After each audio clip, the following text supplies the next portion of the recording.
What is the best way to preserve history? I am Sandra Fowler, a history and sociology major at Penn State University, and your host for today's Progression in History podcast Rebuttal episode. Now, this entire blog and podcast series has gone in depth over what controversial statues are and examples of such as monuments that are insensitive to Indigenous, Asian, and Black Americans. Now, in the last episode of Progression in History podcast, we discussed the very definition of controversial statues and some examples of today. But today we'll be exploring how we should be preserving history, despite many opinions arguing not to change anything. Now, Confederate statues have caused great debate over what should be done with historical monuments. Historians, everyday Americans, politicians have stated their opinions on what should be done with statues of controversial figures. Now, one article from The Federalist, written by Casby Lee, comments on why controversial statues, such as Confederate monuments, should stay up amidst the BLM marches where they were publicly torn down.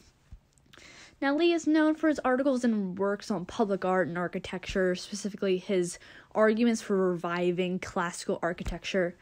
And in his work, Why We Should Keep Confederate Statues Standing, he says, quote, statuary monuments are landmarks. They help us understand our history, where the nation and the communities compromising it has been, and they've been through, the ideals to which they have subscribed, and the leaders they have revered, end quote.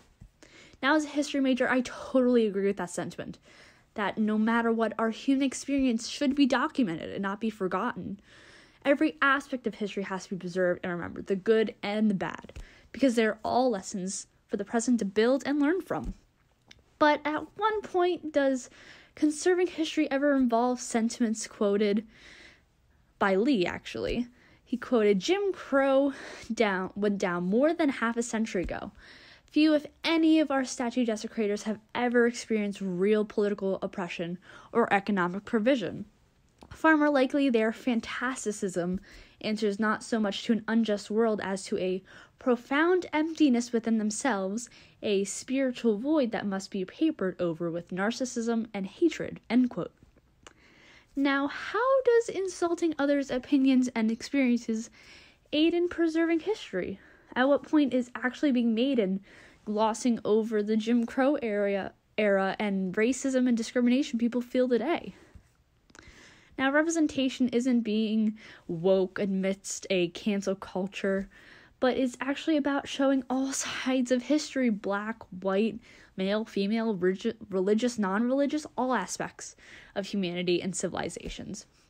And as a future historian, I want to be able to look at historical figures and have people see themselves, their ancestors, rather than war heroes and political figures. I believe everyday people need to be acknowledged and remembered in history, no matter what race or gender. Now, in this certain circumstance, aren't we only showing one side of history? Isn't keeping Confederate statues only showing white male combatant side of history? Now, to further cut the conversation, Richmond community members did not comment on oppression or extreme hatred toward the Lee statue, but they rather expressed what the Lee statue represented to them. Alicia Brooks, outreach director for the Southern Law Center and a resident of Richmond, said, "It's disrespectful at best. I'm a citizen of this country. I shouldn't be exposed to that. If these kinds of monuments to people who fought to enslave me are allowed to stand in public space, what does that say? That society cares about me and my history?" It also, we believe, tells a false story and forwards and advances a false narrative that these people should be honored and venerated in any way. End quote. Now, how is only having one side of history justified to a white male in Washington, D.C., when millions of Americans, everyday Americans, Black Americans, in Richmond, Virginia feel invalidated when they pass a Lee statue every day? And now Brooks isn't alone. More than half of Americans support removal of Confederate statues in 2020. It's now 2022. Historians also argue putting up more representative statues next to Confederate monuments. In his article, Lee expressed the fear of Confederate monuments being destroyed and erasing history. But is that fear realistic? Art historian Aaron L. Thompson stated in an interview, There's all these stories of monuments being loaded on the back of trucks and driven away. So where are those trucks going? And it turns out that no monument has irrevocably been destroyed but one. A single platter-sized portrait to Columbus, which was removed from a monument in Connecticut. Otherwise, they've all been relocated or in storage. Lee also claimed in his article that removing Confederate statues erases the aesthetic of the art of monuments. That, quote, in some cases, the ideals they embody and as well their beauty are enduring.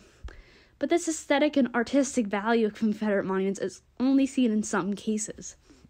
Erin Thompson also quotes in her new book, Smashing Statues as a Rise and Fall Americans' Public Monuments, that, quote, in Tompkins Square Park in New York City, there was a monument to Samuel Cox, who voted against emancipation as a congressman. And even when the statue went up in the 19th century, the New York Times said it was aesthetically not very good. It looked like 3 toddlers in a trench coat, end quote. And the artistic and aesthetic values of Confederate monuments is only seen in some cases, not all. And the purpose of Confederate monuments are to preserve history, not to be a work of art. While authors like Lee simply propose to keep Confederate monuments where they are, the everyday people want something to look at to represent all sides of history. Just putting up a small plaque explaining the controversies of the statue context it's not enough. People want to see people like them represented in their community and town. Thus, Confederate monuments should be accompanied by statues that represent other non-white figures, specifically abolitionists and black figures that aided in winning the Civil War and ratifying the 13th, 14th, and 15th Amendments. Now, looking again at Richmond, Virginia, where the Lee statue was, they put a statue very recently not far from it entitled Freedom and Emancipation. The monument pictures a black man breaking the chains of slavery off of him and a woman with a newborn baby holding the Emancipation Proclamation. And at the unveiling of this new monument, community members felt acknowledged and their culture and history appreciated. With Confederate statues alone are not what we need to focus on. These sort of statues are. Just having a Lee statue all by itself is insensitive and hurtful, while ones like Freedom and Emancipation allow community members to feel welcomed and their ancestry and culture remembered. Putting up more representative statues alongside Confederate monuments will show all sides of history, not just one. Again, I am Sandra Fowler. This has been the Rebuttal episode of Progression in History Podcast. Thanks for listening.